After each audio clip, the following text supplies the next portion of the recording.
আমাদের দুনিয়ায় কোনো শত্রু থাকার কথা ছিল না।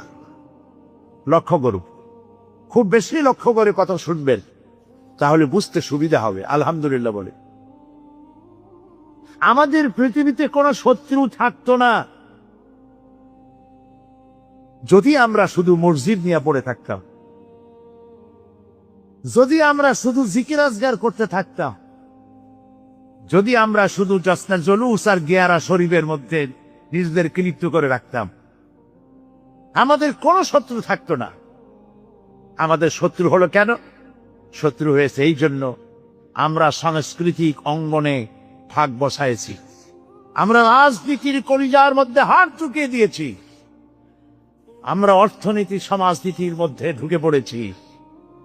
আর এটা আন্দাজ ঝুঁকি নাই, আল্লাহ ঢুকাইছে। সুবহানাল্লাহ। তাই ওরা আমাদের শত্রু। কারা শত্রু? মৌলানা আবুল কাসেম সিফাতুল্লাহ সাহেব তার বক্তব্যের মধ্যে কিছু কথা আলোচনা করেছেন। শত্রু কারা? আপনারা নিশ্চয়ই চিনে ফেলেছেন, ইতিমধ্যেই চিনেছেন।